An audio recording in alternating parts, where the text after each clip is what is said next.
Welcome. I'm Michael Bickert. Thanks for joining me today. I'd like to continue with the concept of quality recruitment and give you some tips that I've worked on throughout the years as I've went through the hiring process, the recruitment, the talent acquisition process. So hopefully there'll be something here that you can take away and use to strengthen your team and improve your talent acquisition and recruitment skills. As always, I want to remind you to grab a notepad and a pen. So pause the video now if you don't have one, because I want you to take something away today, actionable. Take a note that you can implement in your business today. All right, so let's get started. The first thing I wanted to communicate with respect to the concept of an interview is that the interview is very near the end of the recruitment process, okay? Now that should maybe go without saying, but I felt the need, I feel compelled to say it because I've spoken with a lot of business management team members who seem to imply that an interview is almost a foregone conclusion with applicants for a particular position, and that's simply not the case. So what instead you should be doing is you should have a really good system for filtering out people. You want to think of talent acquisition as a giant funnel. You've got a pipeline, and this in your mind's eye, visualize a funnel of candidates. So if you did a good job of attracting people to the position, then you'll have many people interested and prospective candidates who are applying, but you then need to employ several screening assessment tools that are designed at various levels to filter out and screen people out. I like to think of it as like the American Idol concept, okay? So that you've all seen the television show where there's just thousands and thousands of people lined up for the first audition phase within the various cities, and every city has thousands, maybe tens of thousands of people, and they just filter out almost everyone. Before they get to Hollywood week, they've filtered out so many people. It's got to be more than 95%. It's probably closer to 99%. I don't know the numbers in that particular talent show, but the concept is the same when you are acquiring talent for your team. You're hopefully going to be attracting many talented individuals, but you're only interested in the very best. And so you have to have mechanisms and tools in place to screen, filter, and wipe away those who don't make it to the next level, so to speak. Okay, so we're going to talk about those various ways that you can do that in another video. But today I wanted to focus on the end of the process when it comes to interviews, because I think that this is the area that people struggle with the most, and where you might be able to take away something that you can implement right away.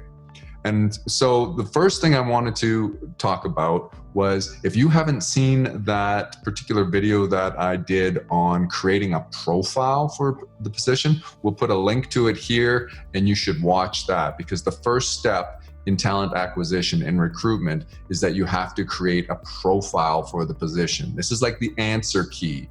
This is like the jig, the template that you're putting together, to which you must benchmark and match applicants and candidates, okay?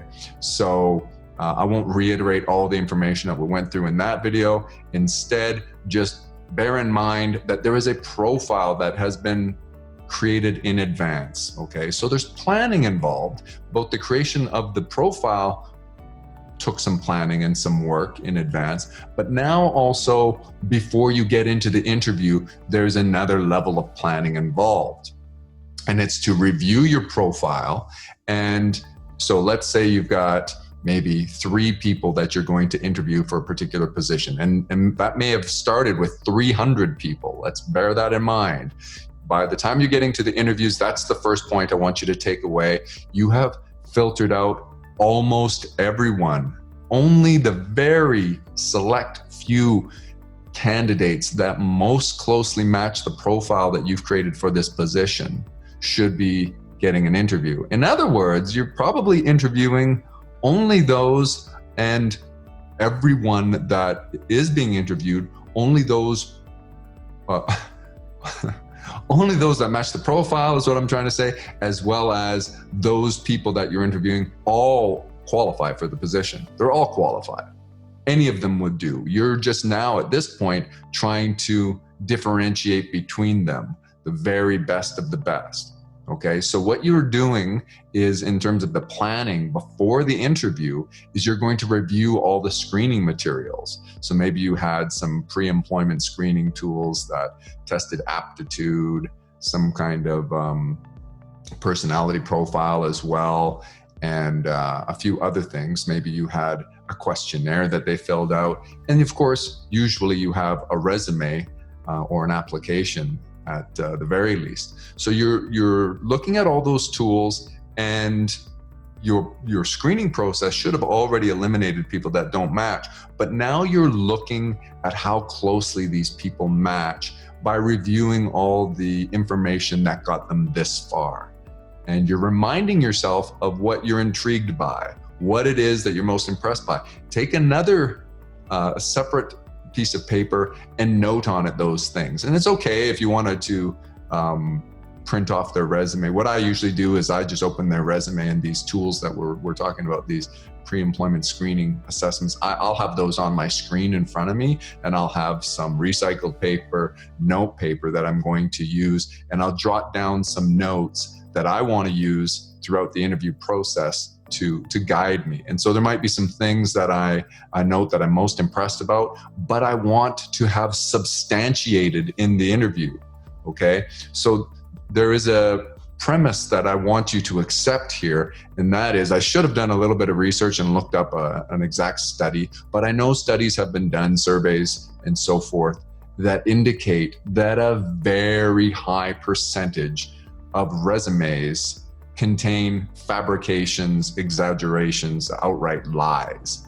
And so since we know that, you kind of have to assume that everything written on the resume needs to be taken with a grain of salt.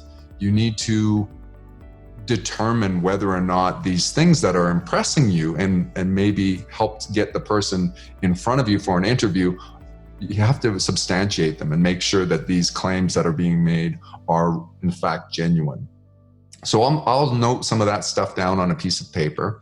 And then the other thing you want to do is sort of look at the profile and look at what you know about the particular candidate and ask yourself, what do I still not know? What is the objective of this interview? There might be 3 or 4 things. It shouldn't be a whole bunch. The other screening process should have eliminated the candidates that have too many outstanding things that you don't know. Anything that's binary, that it's like that automatically disqualifies them from the position. Those people are not meeting with you. Do not spend your time interviewing a whole bunch of people. The interview should not be considered one of the high level, top of the funnel level screening tools. This is the very end of the process, okay? And so we take those notes and we say, okay, well, is there 3 or 4 things that I need to ascertain, and focus the entire interview on the substantiation of particular things and qualifications that seem to make them outliers and outstanding candidates, and the things that are still unknown that you need to ascertain, like whether or not this person has sufficient care for detail in the particular position. That's just an example that a specific profile might call for. Or you may need a particular extroverted personality, and you can, usually you'll be able to see that throughout the interview process. And what I like to do if I'm looking for an extroverted personality is I might intentionally come across a little bit intimidating and try to rattle them a little bit and see how they handle that. But you want to be careful with somebody who's a more meek profile and personality. And if that's what you're looking for, you definitely want to tone that down. You don't want to rattle them too much. We all live in a fast-paced world, and you might have a high stress environment that the person's coming to work in. So I try to sometimes create an environment that might duplicate what they might see on the job on a bad day and see how they respond. And some people respond wonderfully and others crumble right away, and that tells you something about them. But be careful with that based on their personality. Anyway, those are a couple of examples of profile traits you might be trying to pull out in an interview. When scheduling your interviews, be sure to give yourself sufficient time in case the interview goes long and you need more time to accomplish your objectives. Remember, it's all about you accomplishing your objectives, okay? Now, of course, the candidate coming into the interview has their own objectives. They want to sell you and convince you that they're the best person for the job. And by all means, they should attempt to do that. But you have your independent objectives of what you're trying to find out. And sometimes it doesn't go as smoothly or as quickly or as efficiently as you had hoped. You might need a little extra time. So when scheduling your interviews, I generally don't schedule interviews more than 2 hours spacing. So I don't expect to keep the person for 2 hours, although I have had interviews that have went 2 hours and longer. It depends on, how high a level position and what the stakes are of getting the right person. You really want to be careful and make sure you spend the time. 2 hours invested at the end of a process that may have taken you weeks to get to this point and is going to be years of investment in this person in the future. What's a few hours? Okay, so don't think like, well, it should only take 20 minutes. Don't in your mind define exactly how long it should take and make sure that you have a certain amount of questions that are going to fill up that time and then it's over with. That is absolutely the wrong way to do it. Instead, you have to focus on objectives that you are trying to accomplish within the interview, and you're going to give yourself sufficient time, even if it takes longer than you anticipated. So book a little extra time is what I'm saying. All right, so you've got your notes, and make note of whether the person arrives on time or not. That's always important to me. If somebody is late for an interview, that speaks volumes as to maybe what their reliability is. And frankly, if reliability is low on your list of something you're looking for, and this person is just oozing with a talent of it in another area, maybe you can live with a person who showed up a little bit late for the interview. But at this stage of the game where they're putting on their best face, where they're putting their best foot forward, trying to impress you, if they're late without a very valid reason, then that's probably a red flag. But those are easy things to look at. I just wanted to point out some of the obvious stuff. So meet in an environment that you can focus on the interview and not have a lot of distractions. So you might be doing the interview in person. That's very common. But these days it's becoming increasingly common to do it in a virtual environment. Maybe you've got a video conference interview. And sometimes there's telephone interviews. Those I would say are higher up in the funnel of filters. Right now, what we're talking about is we're down to the last 2 or 3 best candidates from which you're going to choose your person. And that should be at minimum a video conference. It has to be a synchronous communication form, such as telephone is synchronous, video conference is synchronous, and face-to-face conversation is synchronous. It can't be asynchronous, of course, but it needs to also incorporate the visual, the facial cues, facial expressions and body language and that kind of stuff. So you might say that in person is ideal, but I think it's perfectly acceptable to do your interviews in a virtual environment these days. But make sure that there's no distractions. So close your door to your office, wherever you are. Make sure that you have maybe noise cancellation microphone, and you might use a headset so that you can hear and be focused. The person that deserves your attention, and certainly you deserve their attention as well. But this is incumbent upon you to make the best use of this time to make sure that you're not going to make a mistake and hire the wrong person. That's critical, okay? So no distractions. And then I always like to start the interview with just a little bit of rapport building, maybe a couple of, very softball questions about life in general, what's going on in the, local news or whatever it is, just to sort of break the ice. If I'm in front of the person in person, if they're in my office, then I'm certainly going to offer them a bottle of water, maybe a soda or coffee, something like that. It's perfectly fine to sort of relax somebody at the beginning of the interview. You're trying to make an environment where you can get a real idea of who it is that you're dealing with. Then sort of give them an outline of what to expect in the interview. I always tell people, please don't be distracted by me looking at my monitor throughout. I'm not ignoring you. Rather, I'm referencing your resume and some of the other screening tools that you took the time. So I don't want you to think that I'm not paying attention if you're talking and you see my eyes going off toward somewhere else. That's what I'm doing. Give them a heads up about that, because it can be really rattling to somebody if they're trying to explain something of great importance to you regarding a question that you asked, and all of a sudden you seem to be drifting off and not paying attention. Now, maybe you do that on purpose to see how they respond, but the point I'm making here is at the beginning of the interview, tell them some of the things to expect so they can know what we're going to go through. I want to review some of the things on the interview. I like to tell them that they impressed us. There was a lot of things that they've got going in their favor, and that's why they're here today. Make them realize that they've got a good shot at this position. You don't want somebody starting off with a defeatist attitude.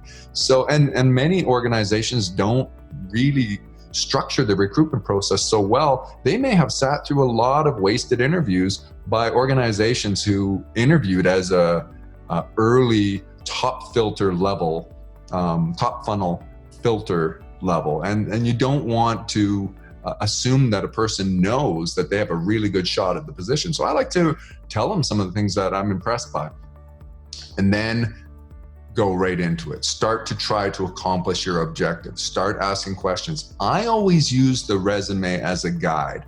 That doesn't mean I'm going to go back to cover everything on their resume, but I look at their employment history. Remember, the greatest predictor of future success is past success, a history of success. And the greatest predictor of future behavior is their history of behavior, their past behavior. And so that's what I'm looking at the resume. The resume is going to give me all sorts of clues that I can use in the conversation to gauge what their past successes really were and have them substantiate them, and what their past behaviors really were. And remember, that profile that I talked about in that video you can go back to, you've already converted characteristics into observable behaviors, and you've already converted those observable behaviors into questions that are designed to ascertain whether or not the person has demonstrated those behaviors in their professional life and their career so far. So let the resume guide you. Now, don't just start rattling off questions. I like to ask very open-ended questions. Here's the key, how you know whether you're doing a good interview or not. If you're doing all the talking, that's a brutal interview. That's bad. Instead, they should be doing, I want to say, at least 90% of the talking. You're asking a few questions. You're asking for clarification.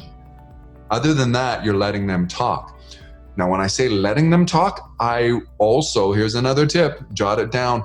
Don't let them go off on too many tangents. I will let a person, I'll give them some latitude here to go away from what I specifically asked about, if what they're bringing up may also be on my checklist. Ooh, that's some interesting information. That's checking off something else I wanted to know about them. Or it might be bringing up something I never thought of that I realized, ooh, that's critical. That's really important information. I'll let the person go there.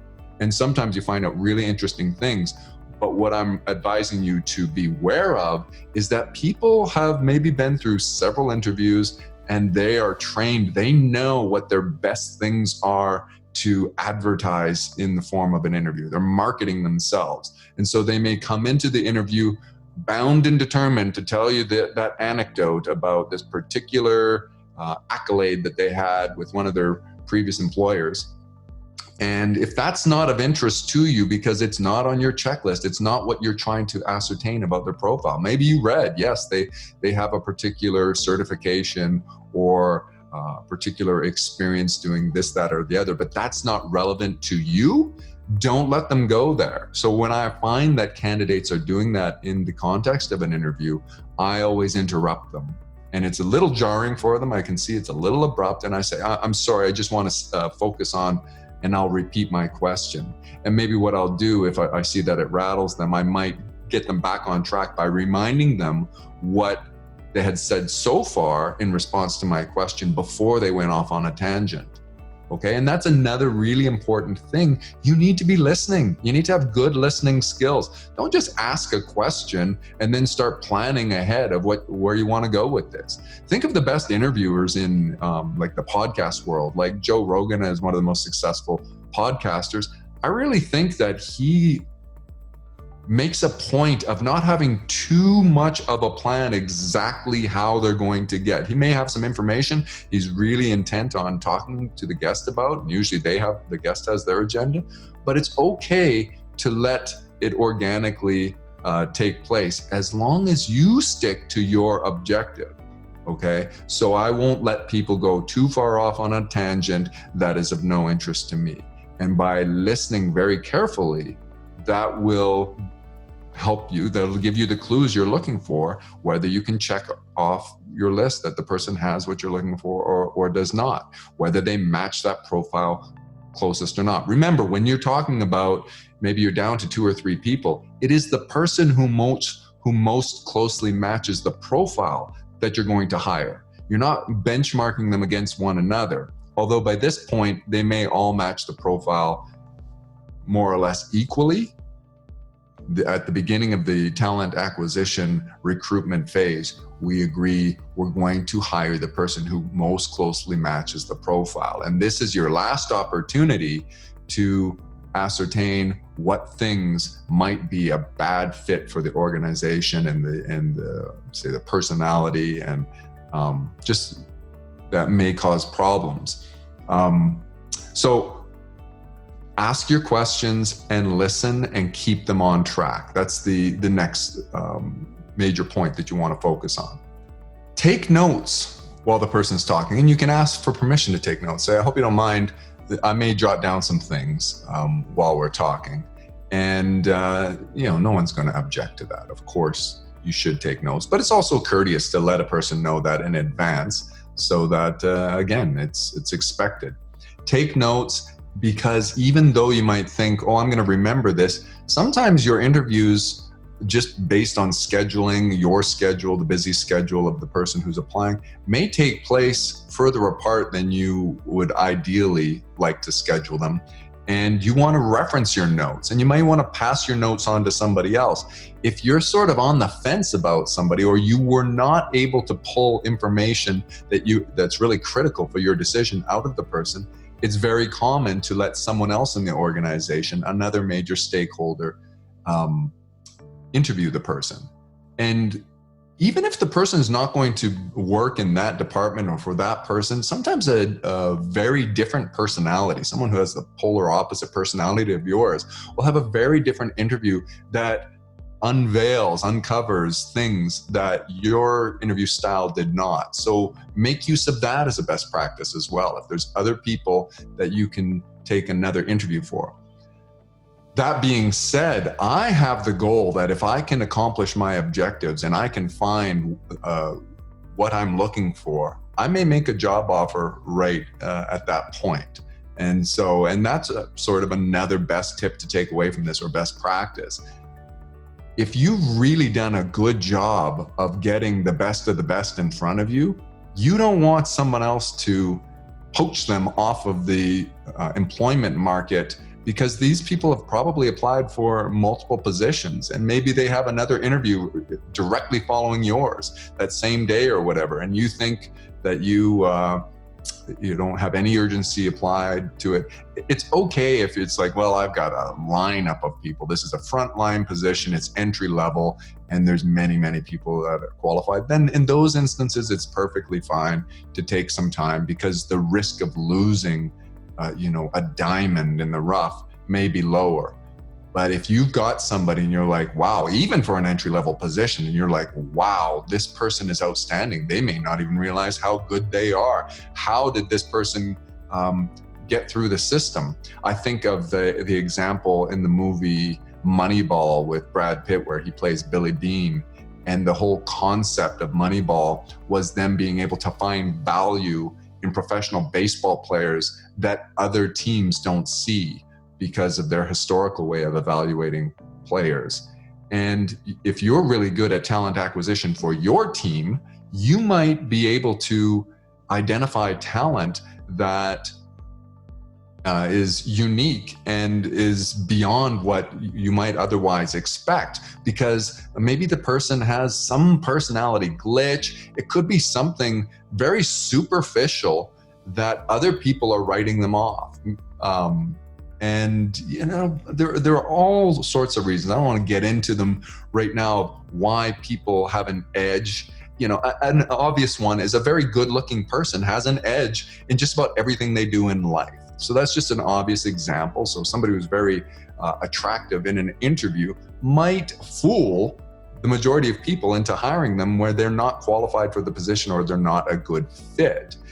And conversely, someone who is not so attractive might have some great talents and they're overlooked for whatever reason. That is human nature. You need to take advantage of that. You're looking for the person who will fill your needs and your business needs the most. And hopefully you've discovered some methodologies and some ways of identifying talent where other people miss it. So back to the point of being prepared to offer a position on the spot. If you know you've done so, if you're like, goodness gracious, I have got a real diamond here. This is a person that I can acquire for the team and work with for many years to come. And this is someone who may take over the business in the future, even though it's an entry-level position now or whatever. Be prepared to offer a position at the end of the interview if you find what you want. Okay. So I also wanted to mention something that I noticed that people do all the time, and do not do this. My phrase for remembering this is, I do not sell until I've decided to buy. And what I mean by that is, I'm not going to sell the candidate on all the reasons they should want to work for me or for the organization until I've made the decision that I want to buy, quote unquote, until I've made the decision I want to hire this person. Once I have a strong inkling, or I've made the commitment in my mind, this is somebody that I'd really like to work with, now I can start selling them a little bit but that's after the interview is pretty much over. In other words, you've checked off on your list what you wanted. You've substantiated their claims. You now realize this is a person. What I'm asking you not to do is don't spend the interview telling them how great your company is, how great you are as a boss, and why they should want to work for you. The person came in wanting to work for you. They came in wanting the job. So all that's going to happen is they're going to agree with you, and they're going to go, oh yeah, I'm really excited about working for this company, and you seem great, and all this stuff. And then you're going to build this great rapport. It'll feel very natural, and at the end you'll think, wow, that was great, and you'll have this feeling like everything went well, but you've just tricked yourself into believing that the person is a fit when you didn't do any of the prerequisite questioning and matching to the profile that you have to do. So don't spend your time selling them on your business, and don't even and you might say, well, I don't sell them on it per se, but I need to explain to them about our business. No, you don't. You can leave a time at the end for questions, but most people are like of the attitude, I can learn on the job, and so I don't need to know everything about your organization right here and right now. So don't feel the need to explain. Instead, focus on your objectives. That's the whole point of the interview. And that also, you can tell whether you're doing this or not based on that sort of ratio of talk time. If you're talking 50% of the time, you got to ask yourself, what's going on there? What is it that you're saying? You're probably telling them, again, about your business, your products, your services. That's not what an interview is for. You're trying to ascertain whether or not the person could substantiate the claims they've made that have impressed you, and you're trying to match the profile. You're trying to see if it's a good fit, like a puzzle piece. Once you've decided that they are a good fit, now it's okay to open it up for questions and answer their questions. And you can spend a little bit of time. Usually in those questions, a person might ask about remuneration packages. They may ask about perks and benefits. They may ask about schedules and expected hours of operation, these types of things. Those are all normal things that'll come out, and be prepared to answer that. And also answer honestly. If you don't know the answer, you can say that to them. You can say, well, I'm going to meet with our human resources manager and discuss a few of those details about the pay, because there are other applicants that we were considering. It's okay to put some of those questions off if you genuinely don't know the answer. But I like to let people know where they stand at the end of the interview. So if I am going to proceed with more interviews after this, I generally tell them, I say, okay, well, there's 2 more interviews I have today. And then I say, but I like to let you know where you stand. And if you were impressed, tell them that. I got to tell you, I'm impressed. I can tell throughout this process, I now know you are definitely capable of doing the job and would probably be a great fit for our organization. In fairness to the other 2 applicants that are coming in today, I'm not going to make a final decision until I've talked to everyone. Now, that's not saying you have to. You can, like we said, pull the trigger right now. What I do if I want to pull the trigger is I may pause the situation. If they're in front of me, I may go break out and speak to another stakeholder who's involved, maybe a business partner, maybe another department head. I just sort of need to gather my bearings. So it'd be okay in the virtual world to pause the interview and just say to them, if you don't mind, I'm just going to take a 5-minute break here. And I just have a few more things I'd like to cover. And then sort of gather your thoughts. And sometimes what sets in is you realize you forgot a particular thing, and you should have had that noted, but we're all human, right? We may forgot something. We're so excited about this thing over here that we forgot to ask this or whatever.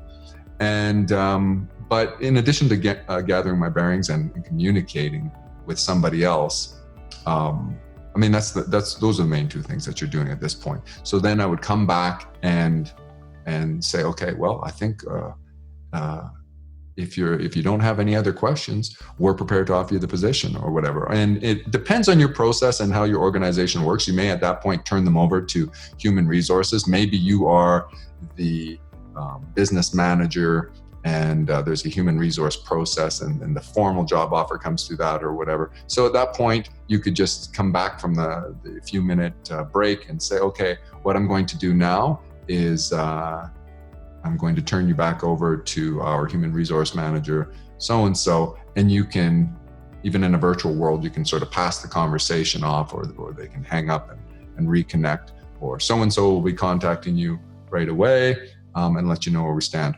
So those are the main concepts for the interview. So I hope you take away from this, shut up and let the other person talk, ask open-ended questions, but don't let them get so far off track that it's not relevant to what you want to know.